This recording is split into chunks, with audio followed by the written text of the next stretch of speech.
But welcome everyone. Nice to see so many of you joining this Cost Academy webinar on this topic. To get started, I would like to hand over the screen to my colleague Elwin, who will give you a general overview from the cost side on the stakeholder cooperation in cost actions, and then we will proceed to the action examples. So Elwin, please, the screen is yours.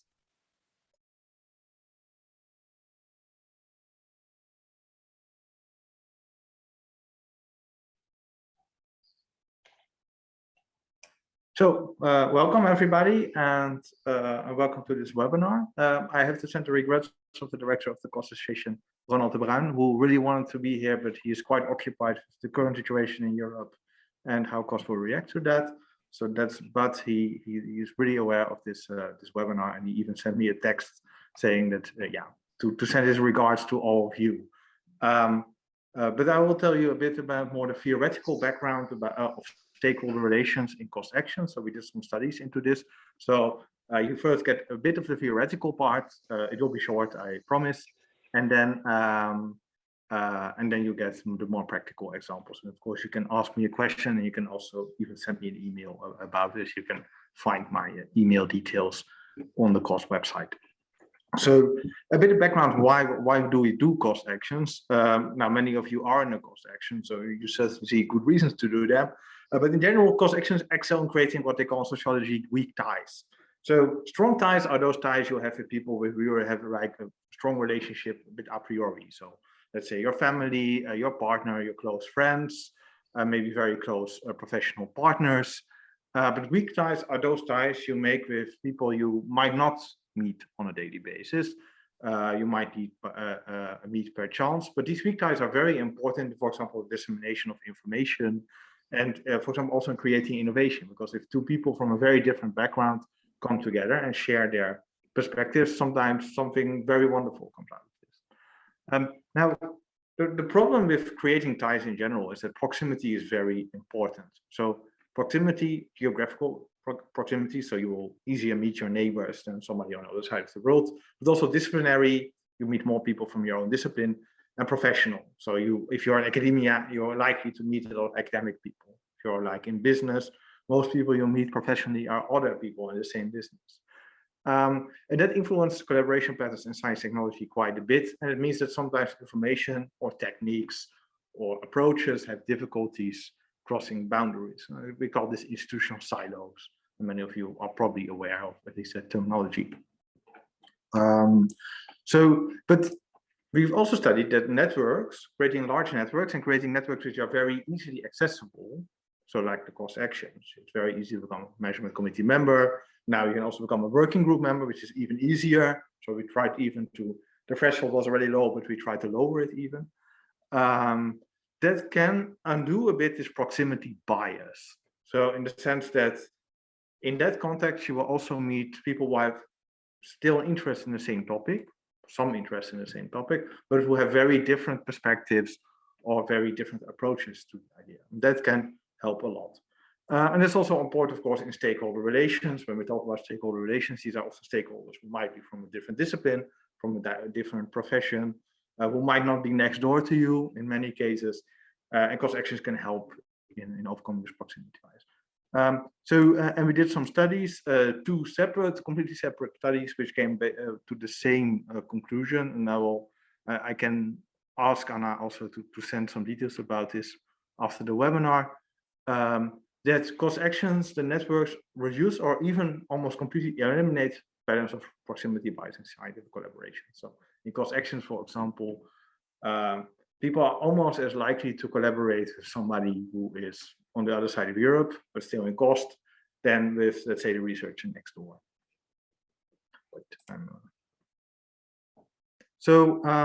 Cooperation and cost action. So actions indeed have a low barrier of entry. There's few requirements to join the action, especially the working group. And so, yeah, you have this idea of the innovation chain, right? So it starts all with discovery of new ideas, and then slowly you go towards, let's say, either product development or development of new standards, development of new societal approaches. Is not all about product innovation, of course. But actions particularly lend themselves well for this idea of discovery. So you discover new partners, new ideas, etc. And basically you inquire everything, you retain what's good, what's best. And given that the cost action typically involves over 200 partners, 200 different researchers, is even if only 5 or 10% of these are very much to your interest, you still have quite a sizable group of interesting people you meet in action.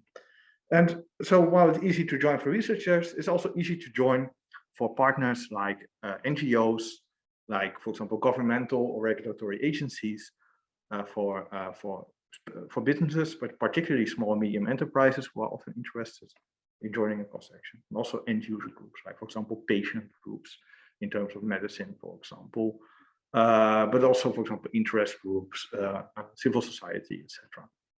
And we've also seen that, of course, the last 2 years have been very difficult for networking. Large meetings were often not possible. Traveling was heavily restricted. So COST has, as many of you are aware of, instituted new virtual networking grants. And they are also a new frontier for stakeholder outreach. So those stakeholders who might not be able or willing to join a 1 or 2-day meeting, they are often still willing to join, let's say, a 1 or 1.5 hour virtual meeting. So in some lost time. So virtual networking can be, is not a replacement, certainly not for physical networking, but it can sometimes be, let's say, complementary, in particular in terms of stakeholder outreach. Outreach to groups to action might normally not have so many connections. Whoops, that was a bit too far. So there's different approaches to stakeholder outreach. So in terms of, yeah, so you have the extensive approach, which is we try to get as many stakeholders in as possible. So different partners with different interests, just to enlarge the network, to get new partners in and to see, can they contribute something? Can we work together, etc. Which is typical more the logic of a cost action. Then you have the intensive approach where you target a selected group of stakeholders, for example, standard bodies or really a few policymakers, and work more intensively with them, and typically to create some kind of breakthrough, to create some kind of to go beyond existing ideas, existing approaches, existing concepts. So these are different approaches. Sometimes you see that the action only does the extensive approach, saying we are more there to include people and to get them in touch and not really to work intensively together. We have also some actions, especially during the action, they look more towards the intensive approach. So they will see, okay, with these stakeholders, we can really reach something. We can really try to accomplish something new, and maybe we should work more intensively together. But that is more a question to the actions and to you as an audience. What approach suits you the best? And for example, you might already have an extensive approach. Would you also want to go for an intensive approach? Say, no, we leave it there. Both choices are perfectly fine and really depend on your topic and your experiences. Then there's also a difference between co-optation and constitution. So co-optation is you work within existing structures like associations, like forums, committees, all these kind of existing structures which are already there. So for example, you reach out to them, you try to get, for example, to a conference, to get into panels, etc. This kind of more, work within the existing structures and try to get the idea of your action relevant within these structures. And then there's more the constitution approach, where you say the current structures, they do not fit the objectives or let's say the approach of our action. We want to create something new. So then actions create new, maybe conference cycles, new platforms, new associations, new projects. And through these cycles, they try to reach out to the stakeholders, to the policymakers, to the regulatory agencies, etc. So we had a lot of discussion with many actions about both approaches, and there's pros and cons to both approaches, and I will come to this in the next slide. So here is a nice 2x2. So this typical somewhat academic simplification of the world. Of course, it's far more complex in reality, but in this way, you can have a bit more of a let's say theoretical approach. So you see on the horizontal bar, co-optation and constitution, and the vertical extensive and intensive approaches. So when it's co-optation with an intensive approach, oh, wait. Okay, I inverted my slides. Okay, that's rather stupid of me. But well, anyway, so when it's co-optation intensive approach, you join a standardization committee, a policy advice mechanism, or research consortium. Now here you have that this requires really strong ties often of trust, of already having worked together in the past. And if you want to do this, typically only a few action members can be strongly involved. The rest of the action can still do input, but it's a few action members, often the more senior members like the chair, maybe the vice chair, maybe an experienced working group leader who are involved in this. So that's a conscious choice you have to make, that a small subgroup of the action does this very intensive advice within existing bodies. Then again, that can have huge impacts. So you can really bring the ideas and the approaches of your action, for example, to a standardization committee, which we had a few times in the cost action. Now, if it's intensive and it's more about constituting something yourself, you can apply for project funding. And typical the project funding which allows, let's say, cooperation between researchers in your action and stakeholders. Typically, for example, ERC synergy grants, the MSc doctoral network, where you also have a particular, let's say, industrial approach. So doctoral network with a strong industrial component, and staff exchange funding.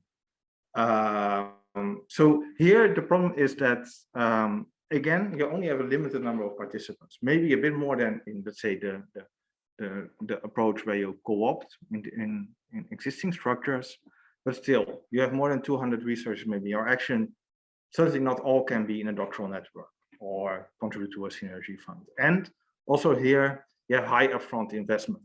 So you really have to do the investment to get towards having a proposal which is strong enough to survive the selection. Many of these funds have success rates maybe of 5 to 10%. Then again, the cost action can be a good, let's say, launch platform for this kind of proposals. And we also see that proposals for funding coming from cost actions have a higher success rate compared to, let's say, the general, let's say, all proposals together. So having a cost action as a launch platform really helps in boosting the chances of spin-off proposals. So then there is the more extensive approach with a co-optation character. So it's more join an existing association or form a chapter or standing group. And here you have the question, is there an association we can easily connect to? Do they have the same professional or disciplinary values, focuses, objectives as our action? Can we really align? So some actions say the problem with existing professional disciplinary associations is that they are often very much focused either on one particular trade or one profession or one topic, or they are really disciplinary. So for example, they are focused, let's say, on only mechanical engineering, or only nanotechnologists, or only sociologists. And we want to include a larger group from different disciplines. So that's often a bit of a limitation. Also, there can be personal questions here. Do the people in charge of the association and the people in charge of the action match well together? We all know in the end that personal relations and even personal feelings and feelings of maybe even of pride can be an important topic here. So it has to align well. So maybe during your action, you already have to see, is there an obvious candidate to align to, and can we get somewhere? And maybe it's good to already do some outreach to this association, professional association, cooperation association during the action. And then finally, if you're an extensive approach, but you want to do something new, the obvious maybe step is to do a new association. So that's really legally incorporated, but it can also be a more informal network or a series of conferences. Now, here the question is most, what is a legal form? So do you want to incorporate, what manner? Who are, for example, the administrators, who are on the board of governance? Are these people from the action? Who funds it? Very important. A cost action gets funds, but that stops after 4 years. It's not, cost actions are not meant to last forever. So where do you get the funding from? And also who is in charge of this? Because it, for example, the action chair has already often invested 4 years, a lot of time to lead the action. Is the chair, for example, willing to carry on this work in a follow-up association, knowing that this will keep requiring a lot of attention? Or are there other people in the action who want to step up and say, look, I want to contribute to this? We've seen both. We've seen actions where the chair really carried on the work, but also where some other researchers in the action, some of the younger researchers said, look, now it's our time to step up to the plate, and we are doing this work. So these are different approaches, and none of them is good or bad, and that's not what we're saying. It's rather, you might want to choose one or two, or you might want to explore different options and see what's the best for our action in terms of stakeholder outreach. Do we want to have an intensive approach and try to work with a few stakeholders to really reach something new? Do we want to have a large network of stakeholders and keep working with them? Yeah, do we really want to do something ourselves, or rather do we want to basically hitchhike on existing initiatives? All these are very important. All right, I think this is the last slide. I hope so. So I'm stop sharing. You can ask questions in the chat, but as I said, you can also send me an email. You can find my email address on the COS website if you have questions about this. All right, thank you. Thank you, Elvin, for the general presentation and very useful background to continue to the examples. And as I just wanted to remind, when Elvin was talking about the continuing the action, we also have a separate Cost Academy event for the sustainability of cost actions, which is for the action chairs. But now moving on to the real action examples that we have joining us today. We'll start with Professor Bruno Mezzetti, who is the chair of Cost Action iPlanta, which is focused on using the interfering RNA to improve plant composition. But the action, they have organized successful webinars and online meetings with stakeholders and cooperated with various organizations. So Bruno, please, the screen is yours. Thank you, Anna, for this invitation. It's always a pleasure for me to keep this connection with the cost. I suppose you are now seeing my presentation. Yes, I was coordinating these actions that now is ended. The action started in 2016 and finished in 2020, in reality 21, because of the pandemic we had and a one-year extension. I was chairing the action together with Jeremy Sweet from UK, and I want to thank Joanna as a former scientific officer and Dominic as a scientific officer, and Christoph Peter that assisted us really in the work, in the large work that we did with this action. The action, other hand, was including 34 European countries that signed the Memorandum of Understanding. And actually, for me, this is the first really interesting point of a cost action. So to enlarge the network as much as possible, seeing the possibility of knowing and start collaborating and cooperation with scientists located in all European countries, but also then extend the collaboration to scientists operating in other European, in other countries, neighbor countries or non-European countries. That, in my opinion, remain really an important goal, opportunity offered by the cost action. Well, our action iPlanta was focused on a specific technology, that was the RNA technology. And that was the idea. We are plant biotechnologists, we work on plants, and we have this issue on the possibility to use a new plant biotechnology. You know, there is a lot of concern in terms of acceptance or not acceptance. So for this, we set up, when we build up our proposal, we considered the technology. So what is RNA technology? I will give you maybe a few details later. And what are the potential applications? Considering that application needs to be controlled, so what are the biosafety issues related to the potential application of this technology? What can be the social economic impact of the application of this technology, so a fourth work package, and then at the hand, communication and public acceptance. This was a really an important issue related to the fact that we are speaking with biotechnology, so we need to understand if there is what is the level of security and what can be accepted. So the RNA technology is a molecular mechanism that is known in plants and is able to silence genes. So you may know now a lot of is much more is considered for the gene editing technology because of the most recent Nobel Prize that was given to the scientists that discovered the gene editing technology. The gene silencing also had a Nobel Prize. The scientists that developed the STRIVE for the first time had a Nobel Prize in 2006. And so, but since then, it was not clear how far this technology could have an impact.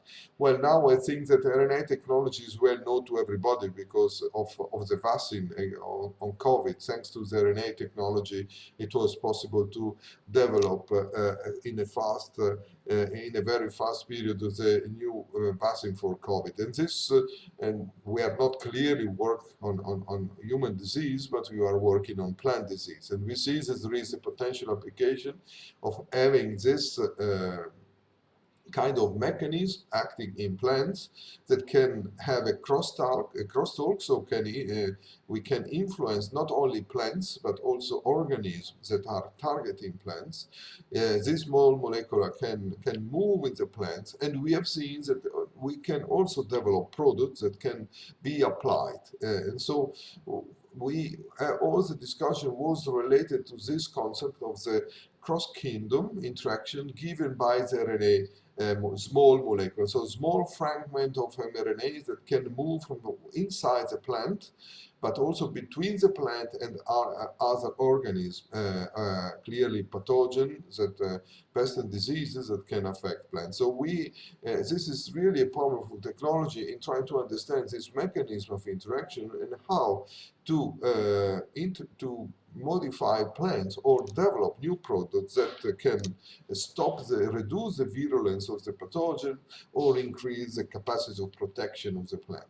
I'll say so. We finally, at the beginning, we were thinking mostly to the gene silencing approach with the stable expression of new RNA molecular implants. But during the project, we realized that in reality, much more important was also the possibility of this technology to develop new product, new molecules that can be directly sprayed on plant to protect plants. So this really is a new technology that practically we have seen the development during the project, and we probably have contributed quite a lot to show to the people of this technology. In fact, quite successful also for the project was the possibility to publish different scientific papers and also communication paper in important scientific journal, like for example in the Trans Biotechnologies, that is a journal related to the cell press organization. And we described in some way, we gave a contribution in describing the potential of these of this technology in having implant stable expression, so have a new resistant plant, or developing new products, so having new products that can, new RNA-based products that can protect the plant.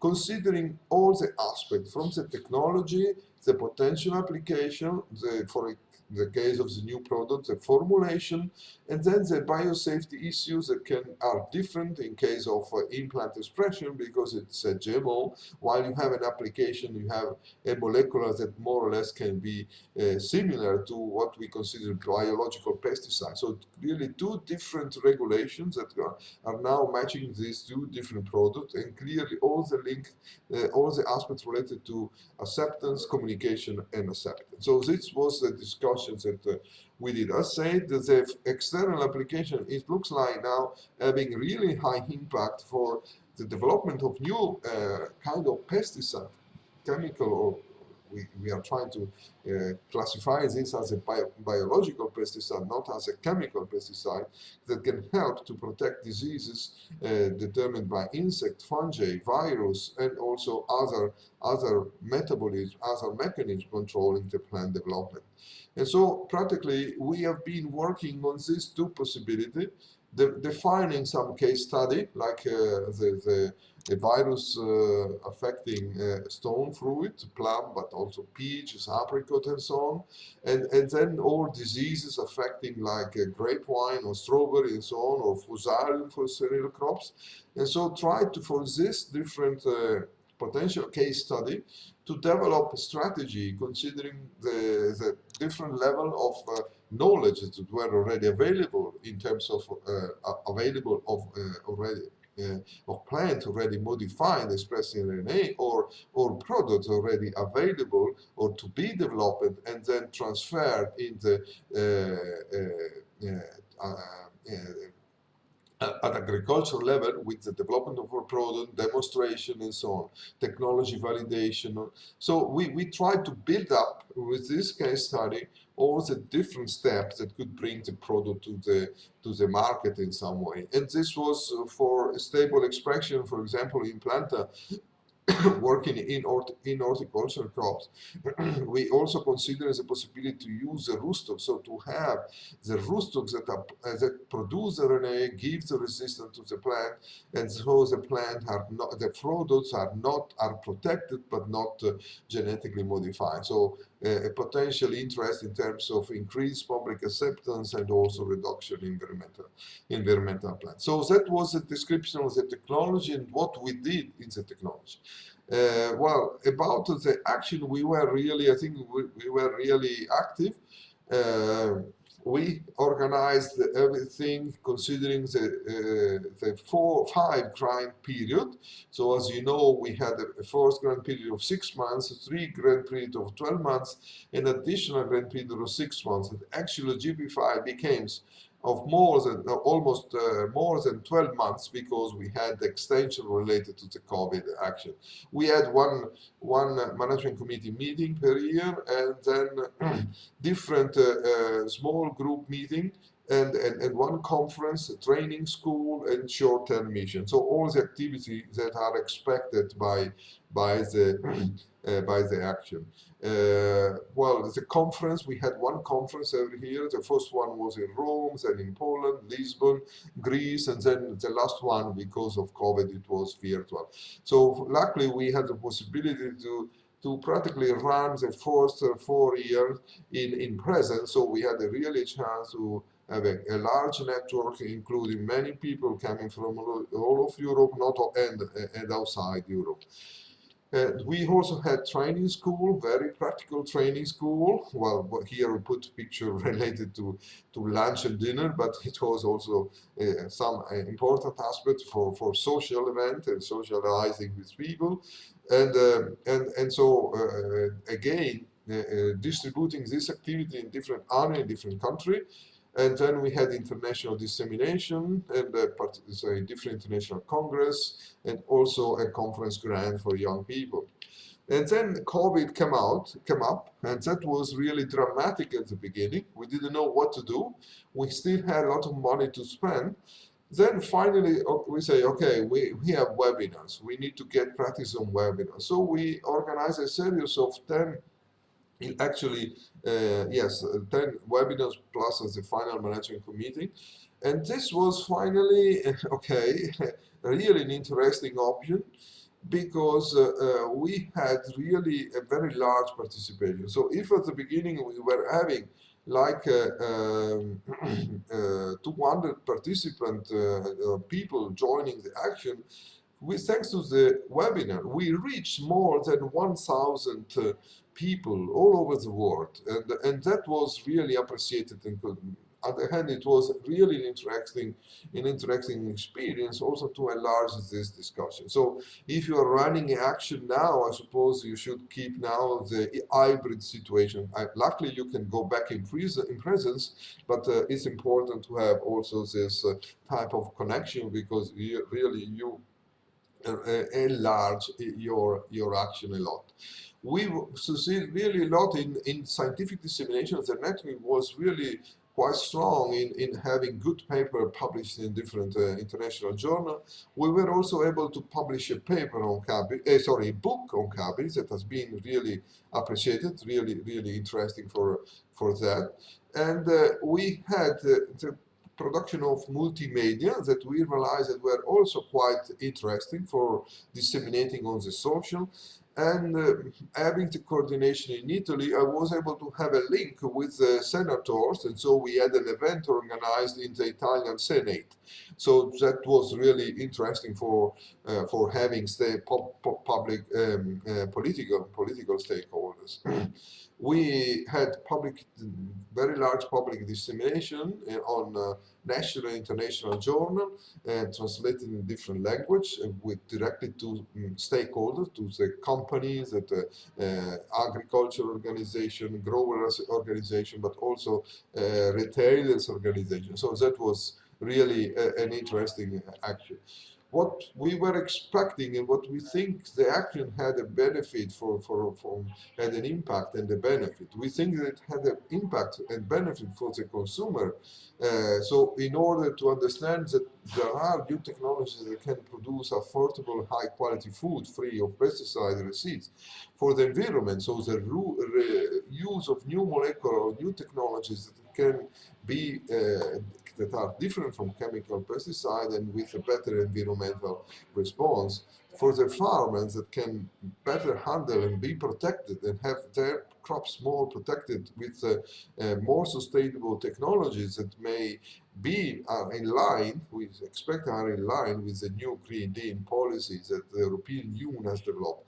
And then we think that's really important is the impact also for the small medium enterprise, the possibility to develop this technology even at a small scale. So then the creation of new companies of spin-off organizations that can contribute in the development of this new technology. Clearly, it's important to maintain the link between public and private institutions in order to promote and disseminate and demonstrate the benefit of this technology, and then after see if really this technology can be transferred at commercial level, at the industrial level, and so on.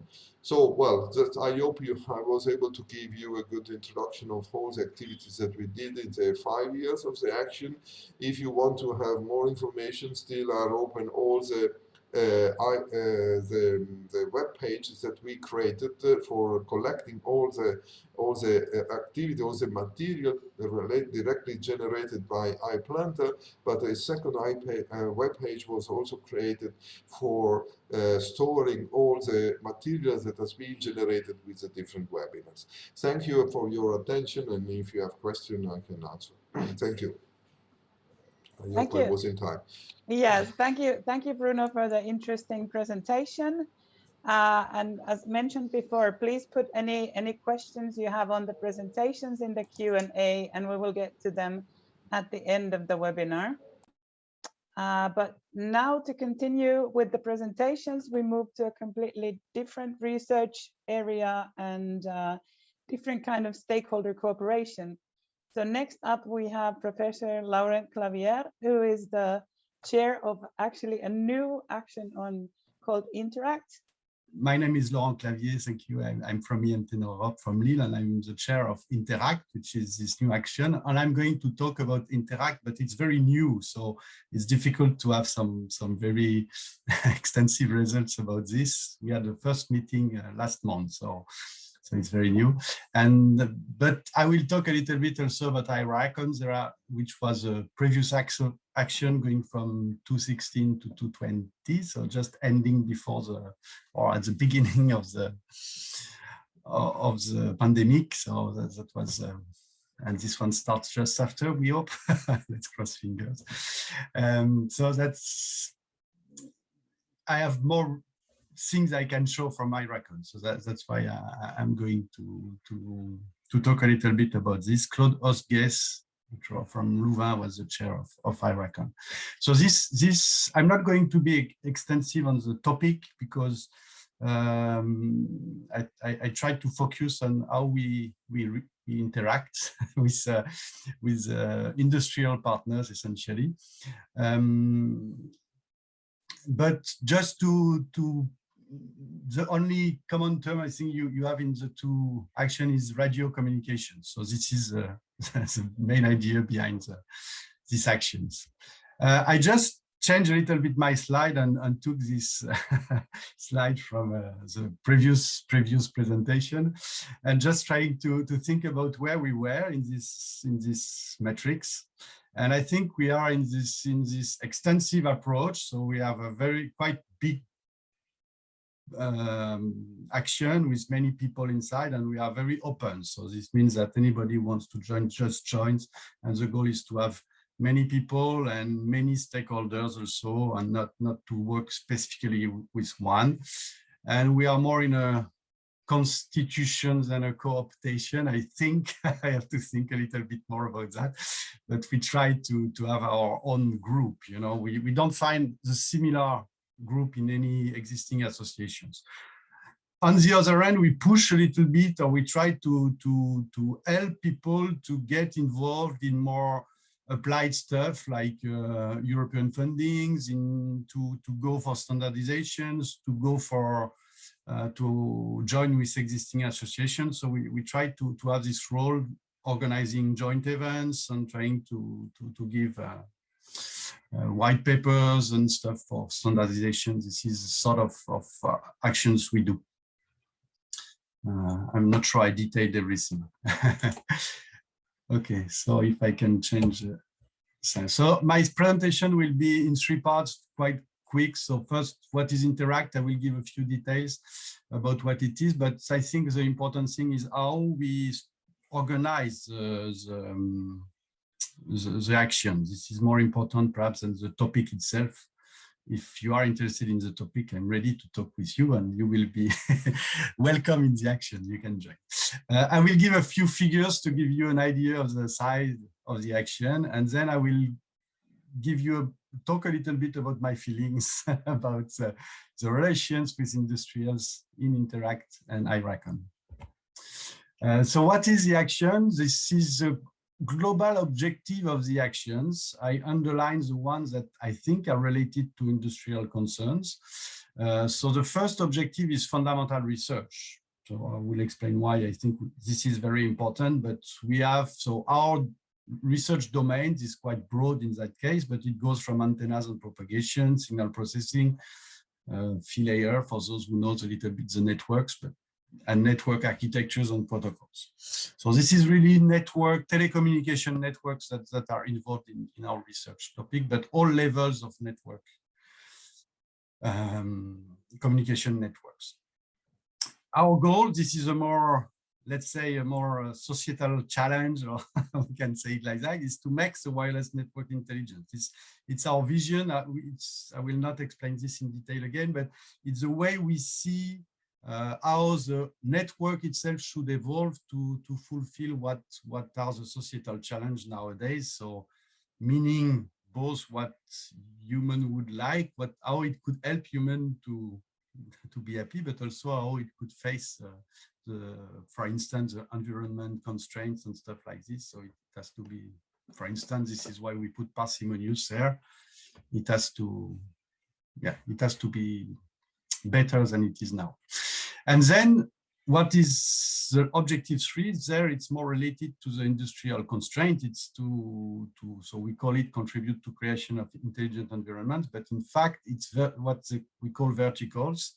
So it's application domains. So health, transportation, industry, building cities. It's 4 verticals we have identified when writing the project, but it's not necessarily closed. So if there is something new that arises, we can extend. So this is the way we see our objective. So a strong necessity to go towards industrials. And this is some more capacity building stuff. So I will not detail this. This is words, let's say. I will go to the example better after, but there is this strong constraint nowadays in the telecommunication world, which came a little bit with the COVID and with problems between United States and China, whatever.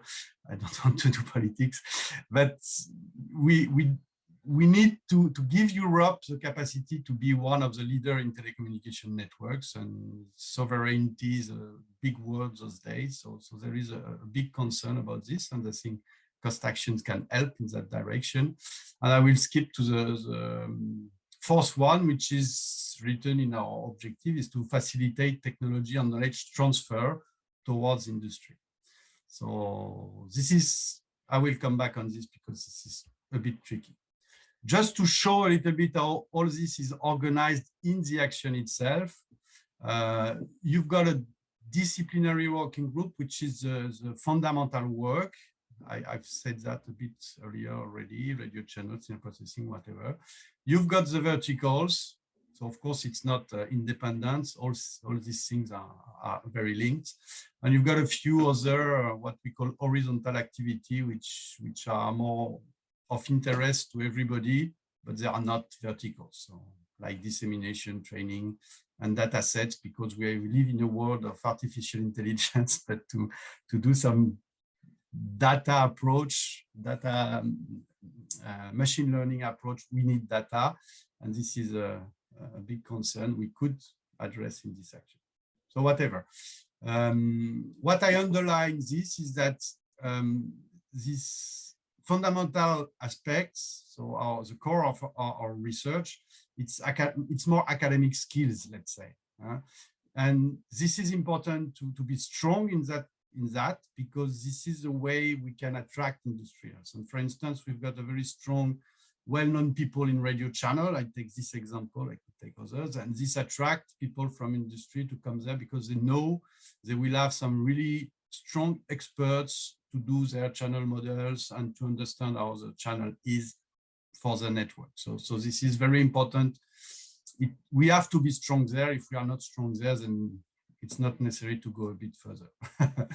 Then we've got these verticals, which are application oriented, and this is where we have to work and where we have, I don't know how to say that.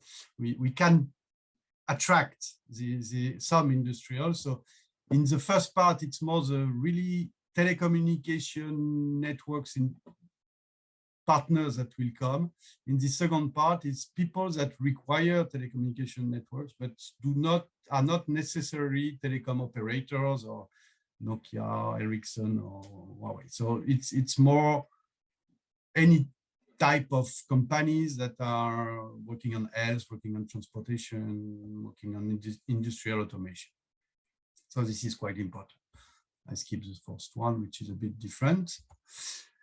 So just a few figures to give the size of the action. So it has started really recently. There are already 33 countries that have signed the Memorandum of Understanding. We have 60 MC members. We have enough, I checked a few yesterday, I think. So there is 350 working group members registered. And we had a first meeting. So I joined what was said in the previous presentation, that the hybrid mode is quite interesting because we have a physical meeting, but 80 people were on site, which is not so bad.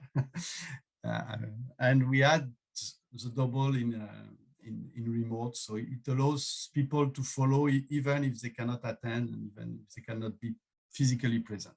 So that's very nice. Just to confirm that a little bit, I will go back to the other action, IRACON, which was a bit different in its construction, but the figure can be comparable. So you've got all this is close to the end of the action. So you had many attendees per meeting. You had, okay, it was all full presential meetings there. We talked about training schools, so 9 training school jurisdictions, 37 short term. I will come back on this a little bit. And I just focus a little bit on this last part there, this last figure, which gives you a little bit number of small and medium enterprise and industrial partners that were in the action. So it's 3%. You have 195 institutions, so let's say 200. So it's 6 and 14 partners that are identified. It's not so bad. I think it's not so bad. It's not huge. Of course, we've got much more universities and research centers, but it's not so bad. I think it's a good figure. Because to be a member, you need really to be active, to present ideas, to contribute to the community. And this is where I'm going to start thinking about what we have to do and, and what is our relationship with the industrials.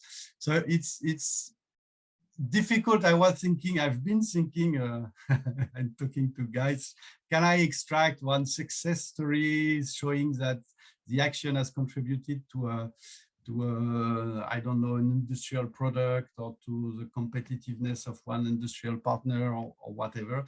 It's a bit tricky. So for Interact, it's too young anyway, so we cannot do, it's too early to draw conclusions. But even in Iracon, it was a bit difficult to find this type of example. And I will try to explain why, because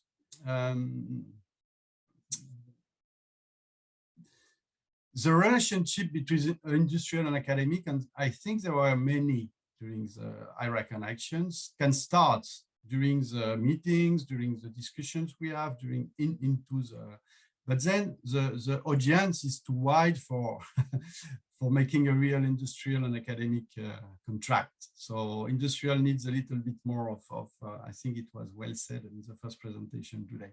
So then the discussions continued, but let's say a little bit outside of the action.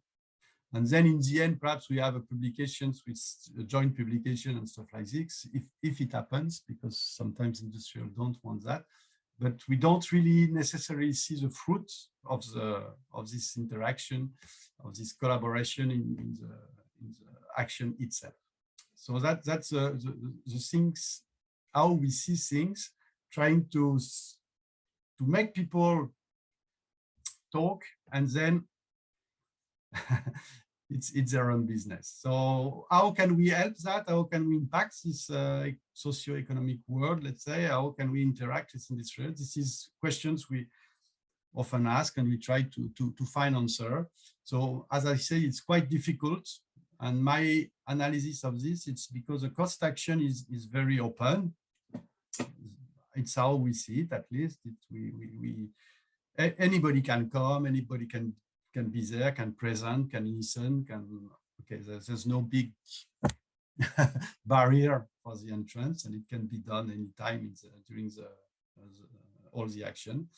And the problem is industrial, and this is really true nowadays in the telecom industry, are rather strict on intellectual property. So they are not so ready to share. So they don't want to come and give the result. And it's a really different mind than the cost action itself. So it's quite difficult, but we can do that. We can do that because first we have this internationally recognized academic expertise. So this is attracting industrials. They want to know what we are going to, what are our thoughts about the future of telecommunication network in our case. They really want that. And it's a meeting place, so they can come, they can see who is there, they can start discussing, they can see who is, it's not like a market, but you know, they can discuss, they can get ideas, we can exchange, we are open, so we don't really mind about this. And then they can find what's the skills, because all the skills are represented in this large action, they need to design the network. And in that sense, we can really stimulate some collaborations and discussions between industrials and academics. So, for example, we had in Iraqan, just this is some sort of success stories. Quite a lot of activities in standardizations, for instance, active members from Iraqan in some subgroups of 3GPP or stuff like this. I will not detail.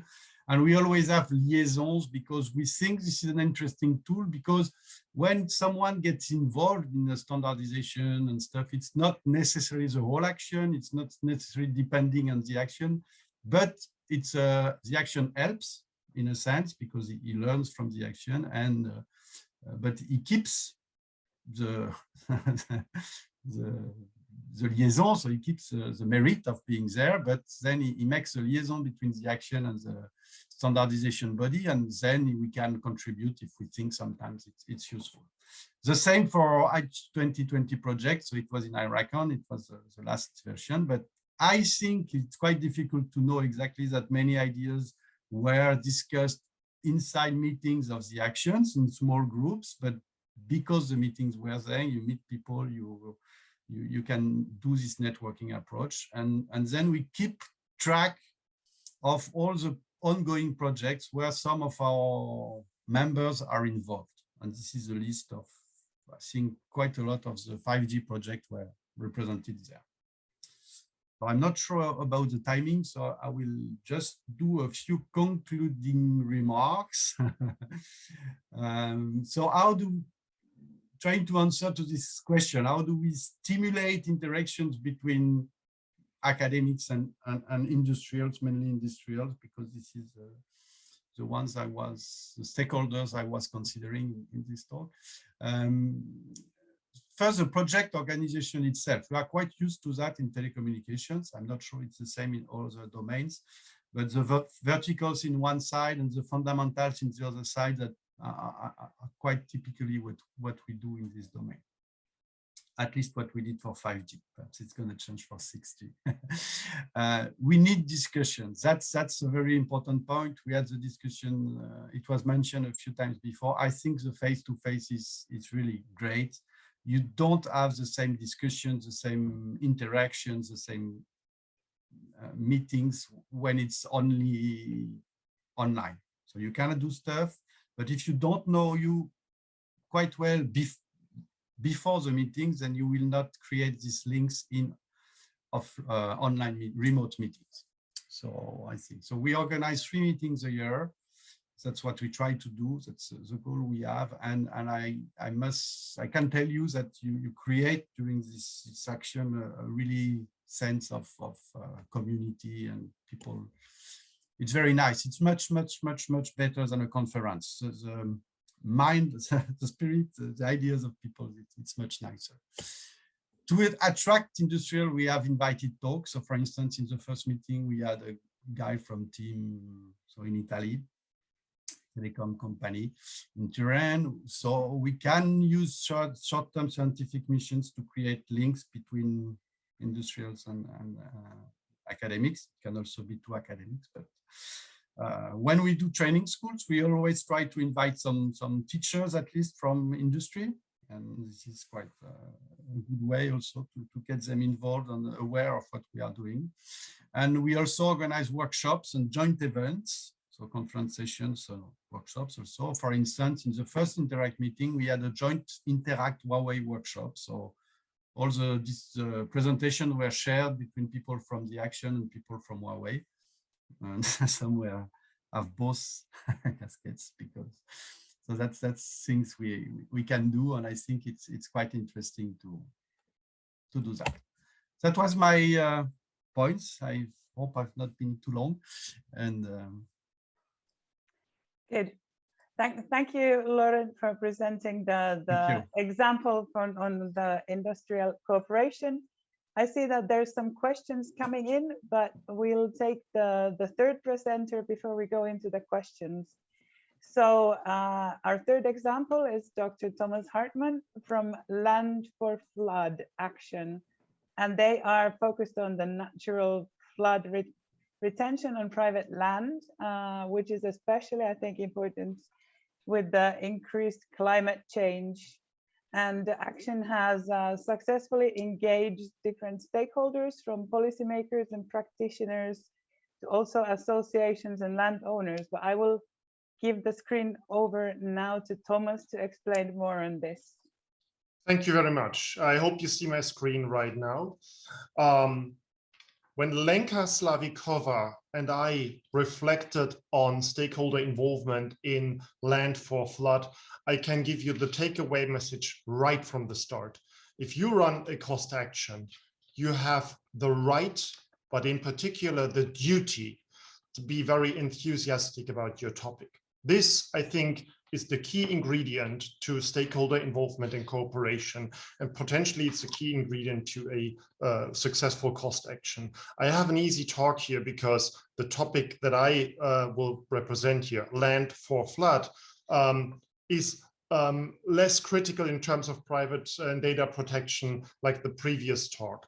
And as a small cliffhanger as well, I will come back to the point from the introduction where it was said that cost actions are not meant to last forever. Well, I will challenge you on that. So, but what is Land for Flood about? You might think flood risk management, water. Well, how does land matter for flood risk management? This seems to be odd. If we try to solve problems of water, why to look at land?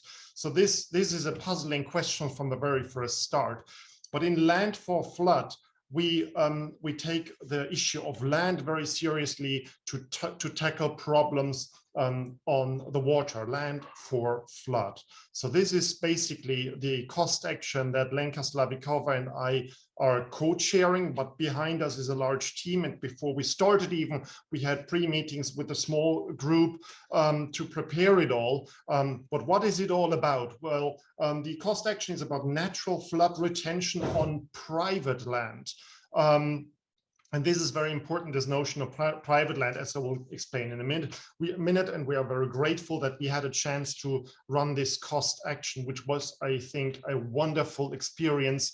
And it still is, I can tell you, although our cost action is ending right this moment in this month. So about flood risk management, I try to keep it very short and simple. If you look at a basic catchment of a river, you have basically three options to store water if it's too much. You can store it in the hinterland before it reaches the streams, along the streams in retention polders, or if you have no other option at all and it floods cities, it would be good if these are resilient cities adapted to inundation. So this is kind of the first framework that we're using. And let me talk you through natural water retention measures in the hinterland. These measures look a bit like what you see on the picture, not very shiny things, but very small ditches. Most of the time they are dry, but they can help a lot in flood risk management. However, it's very tricky to convince landowners to do these measures because they are on private land most of the time. And the effect for the downstream is not always as easy.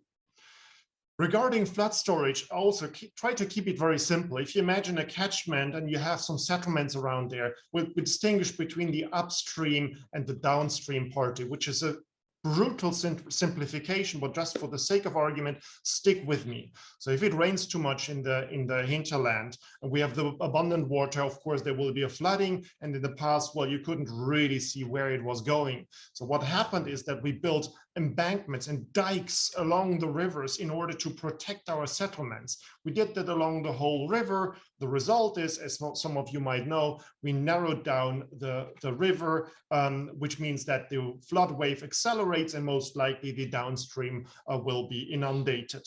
And so this is a traditional upstream downstream situation. And the tricky bit is to get retention areas upstream to retain, to keep the water up there. So this is on flood storage. Making space for the rivers is the most important saying that you might have heard in media even.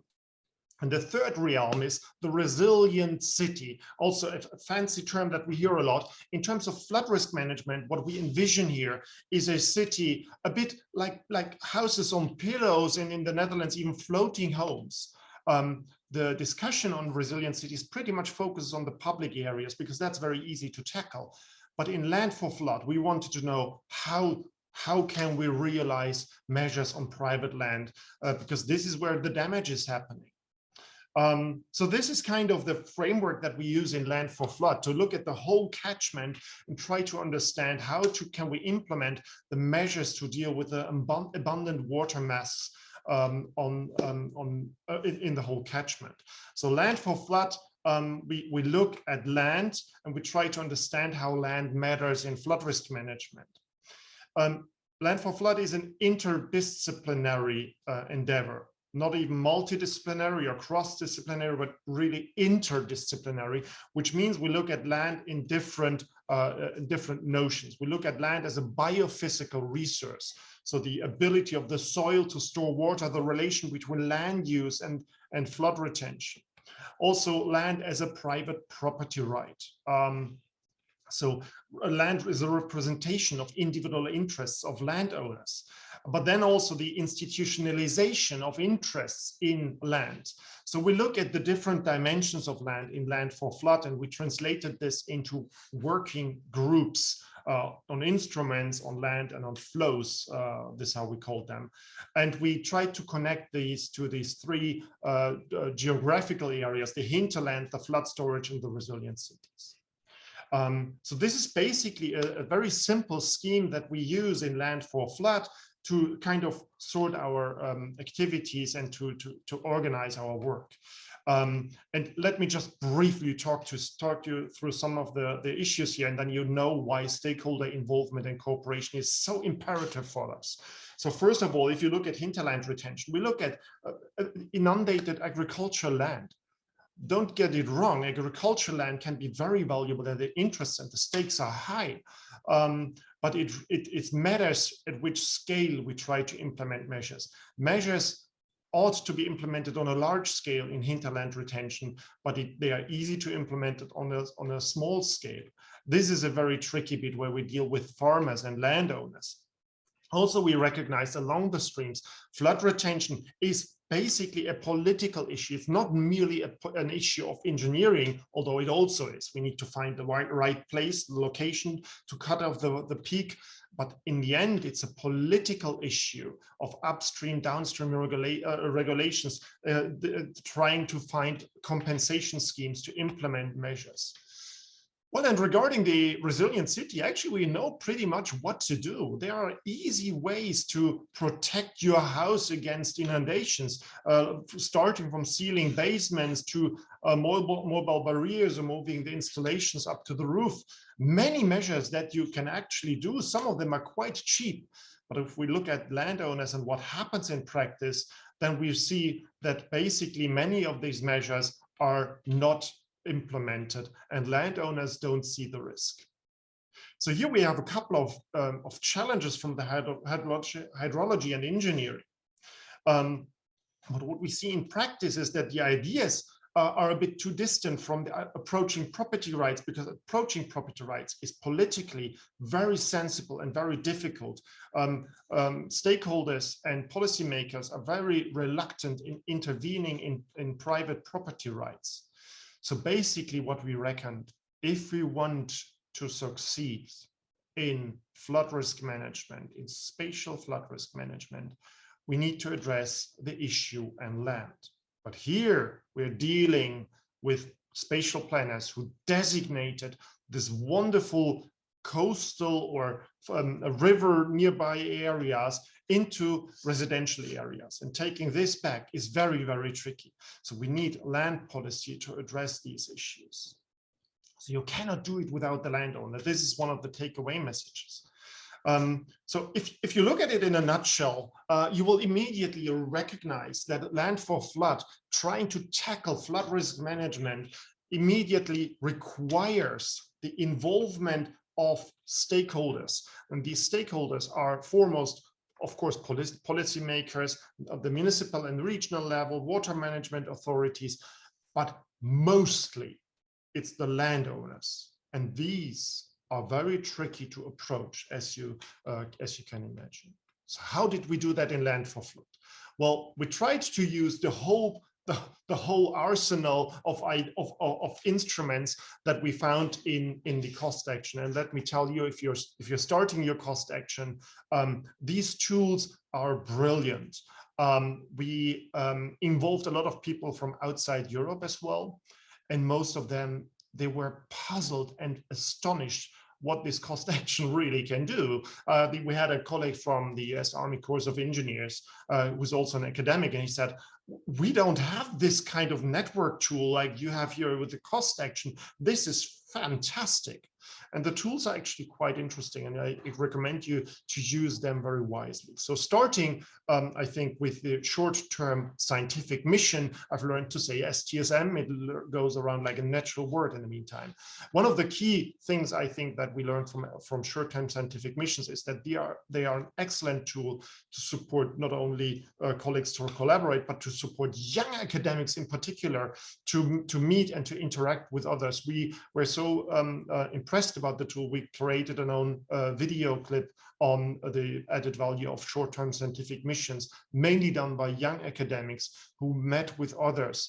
And what we did is we always asked the short-term scientific missions to also think about the stakeholder involvement. So many of them collected data, interacted with stakeholders in the different countries they were visiting. I think there is barely one short-term scientific mission where not at least one collaborative paper came out with the hosting association organization, and the connections are still ongoing. Then there are the workshops, and we use the workshops quite intensively to cover all of our areas in the different countries. So we try to have a geographical spread, but in particular a thematic spread. And the idea always was to actively get landowners involved. We had the Ministry of the Environment of Scotland talking at our workshop in Scotland. We collaborated with a water authority in Hungary. We collaborated with landowners and municipalities in Austria and learned a lot by these excursions. And well, what is also part of it is the network. Don't underestimate the relevance of being enthusiastic and also have fun at these events. This is the best learning opportunity. People will talk over breakfast about new ideas, about new hydrological models and how they interrelate with the relevance of implementing measures on private land. So don't underestimate it. If you plan these things, also take into account the social events. These are intellectually actually very important. So then in terms of publications, of course, most of us are academics and we want to have academic publications. We did a couple of special issues and actually quite a lot of books in the meantime. And I think one of the best stories I can tell you is two best stories. One is we were quite lucky that in the very first meeting, we invited some editors from international journals. Here's James Nickham, the chief editor of Water International. And we invited him right away to our first meeting, and we straight away had a first special issue with the journal and a close collaboration with the institution behind that. That's the International Water Research Association, IWRR. So this was very important to involve a lot of, particularly also young academics from all over Europe in these publications, in these special issues and books. A fun story that we did is, well, we ended up in one of the workshops or one of the meetings in Riga in a traffic jam with two big coaches full of academics. We were stuck. So what happened actually, we kind of developed the game that everyone was writing one sentence about land for flood on a piece of paper. We collected them, arranged them in some order, and I don't dare to say, but I will do. We actually developed a paper out of it. And it's recently accepted. It took a long while because, well, we had to support the proof and do the work on it. But this was really an amazing exercise, and seeing all the energy of the people and the willingness to collaborate. This is just amazing. Another good example how we collaborated not only with stakeholders but among us is the book that is now in press, where we developed the idea of the spatial flood risk management. And one of the experiments we did, it's the last big publication that we are doing within the funding period of Cost Action. We brought together authors from different countries. Each of the chapters in the book is addressing a specific area in the matrix that you'll see behind. But we collected author teams of 2 to 4 authors, all coming from a different country, summing up all the key findings from Land for Flood. Some of them have never published before together. And this was a fantastic experience, and I can strongly recommend that. The key ingredient, as I said in the beginning, you have the right and the duty to be enthusiastic about your topic, and then all of a sudden there will be this movement and they will all work on that. And I'm still amazed about this energy in this Cost Action. We also developed then policy briefs in close collaboration with the International Water Resource Association. Actually, the very first meeting, there's a photo from Prague where we meet in the first time, we started to develop a framework to launch the very first policy brief that has been published with the International Water Resource Association, where we brought engineers and spatial planners, lawyers together to identify the issues. And we just released the final policy brief with the International Water Resource Association. It's entitled Taking Land Seriously in Spatial Flood Risk Management. I think we have a series of I think 6 or 7 policy briefs right now. We actually invented a new format of policy briefs with the International Water Resource Association. We have a couple of key findings here. I will not go through all of them. I invite you to read the policy brief because there are quite some striking findings. One of the most one is stop financing measures, but focusing on the governance of private land and flood risk management, and focus on private land, obviously, and take time to prepare measures for flood risk management.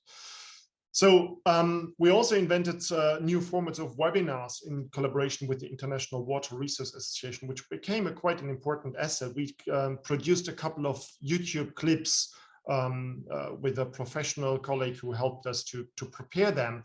I recommend you to watch them online. And we also asked everybody to reflect not only on Land for Flood, but also on Cost Action, and my compliments really to the Cost Action Office. This is amazing, this tool. Don't stop it, extend it. This is fantastic.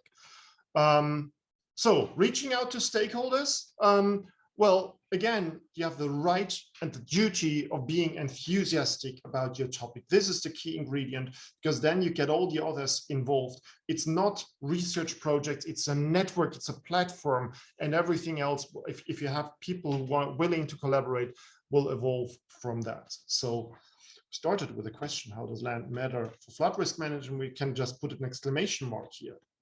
And I told you that, of course, we started as a Cost Action a couple of years ago. We are grateful for the funding, which ends now. And in the introduction, it was said they are not meant to last forever, but we still have all this enthusiasm and the energy, and still so many unanswered questions. So we are happy that we will continue. So under the umbrella of the International Water Association, we will form a group that will keep on soldiering on, and we will have our next annual conference that we plan in September 23 in Dortmund, if you're interested. This is in Germany.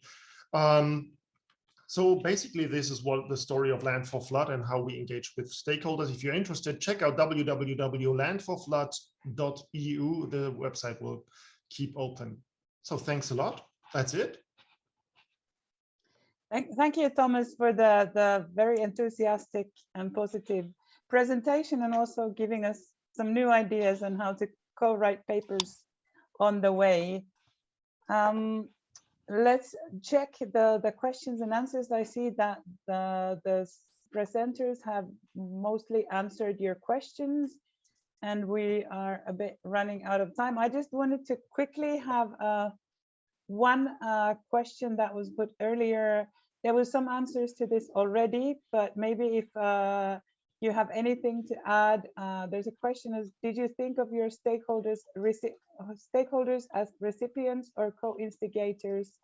And at what point did you involve the stakeholders? If we can just get really quick answers on that, if you have anything to add to your presentations. But I think both Thomas and Laurent, I don't know if Bruno is still with us. I'm just reading the this question. Yeah, I think Bruno already replied to the stakeholders question, but if Thomas or Laurent, if you have any replies on if you thought of your stakeholders as recipients or co-instigators, and when did you involve them? I can start if you want, Thomas, or you can go with I still read the question, so please go on. Okay, so for us both, I think there are really, and this has started already, we have some industrial partners that are really involved in the actions, really to share some of their knowledge and to, of course, not everything, but to really take an active part in the actions. And I think there are some more that will come and go and not really give, but mainly take. So there will be some more recipients and co-instigators, if I understand it well. So we are not close. We don't check. We check. We have to put that in order. But if I go back to Iraqan, there is a sort of rule that say if you do not present any work during 1 year, then you sort of out of the action. You know, you have to do at least one or twice, I don't remember exactly the rule, but once or twice a year to present something and to have an active part in the action. If you don't do that, then you are, so people can come 1 year, and if they don't do anything, we just reject them somehow, but they can come back. So but it is quite open. So I think both. We are trying to push them to be active. That's for sure, especially in the verticals, because we need their inputs so we can orientate our research in the good direction. That's important for us, but it's not always easy. Should I add on that? I think the first point to answer here is cost actions are not research projects. This is very, very important. I'm taking part in another one where the action is more guided like a research project. And this is really, really dangerous. Don't start to manage it like a research project where you collect data and try to publish it and use your network as a source of this of data or something like that. Cost actions provide a fantastic platform from which you can then soldier on with your ideas and on which ideas would evolve. They need to be managed as a bottom-up idea. So with that answer, I would say neither as, certainly not as recipients. Co-investigators, well, it's not really investigation what you do. It's connecting people. So connecting stakeholders with other scholars working on that. Yes, that's for sure. Is that an answer to the question? I'm not sure. I think, I don't know, but I quite agree with what you said. If I can add, if I can also add a few words. Well, I think that I fully support what Thomas was saying. So clearly, this is not a research project. So you need to have this concept clear since the beginning. It's an opportunity to create network. It's really an opportunity to see what happened at scientific level, at a EU level, at the international level. But you can generate a kind of platform that can help you to develop scientific projects. In our case, actually, I've been coordinated 3 cost actions. From the first 2 cost actions that I coordinated, then after comes out at least 3 projects, practically 3 projects from FP7, from Horizon 2020, and we practically generate really, let's say, a good research network started from the cost network. And that I think that is really the powerful thing. Not think of the cost action at itself for any research project, but the cost action as a network for generating new research projects in other platform, in other program, like it can be Horizon, as it was Horizon 2020 or now Horizon Europe. I think that is really what also costs likes to know. I know that probably I'm here because I'm considered one of the successful story because of the fact that we generate budget. Now we submitted new proposal also for Horizon Europe. It's very difficult, very competitive, but you have a chance, and you have many. Thanks to the cost action, to the cost activity, you know better how to organize a program, a new research project, and who can really contribute scientifically in the development of high qualified research projects. Clearly, you cannot involve everybody, but you can involve the research, the scientists that you have seen doing the cost action as a higher capacity, higher potential for developing research in a specific network from other research programs. Yes, thank you for the positive comments. And I think it's as said, there's a good point to point out that cost is not funding the research, but the networking. So this is an important point that was mentioned. I think to me, it looks like all the questions have been already answered, either in writing or live. And we're already a few minutes over the time. So I want to again thank you to all the presenters that we have, Thomas, Bruno, and Lauren. Thank you for joining us and sharing your experiences. And thanks to all the participants for joining us today to listen in and ask questions. Hopefully this has been, the presentations have been inspiring for you, and that you get some additional experiences and examples on how to engage the stakeholders more in your action. But I think that's all from us. Thank you everyone for joining, and we hope to see you again in the future Coast Academy trainings. Thank you.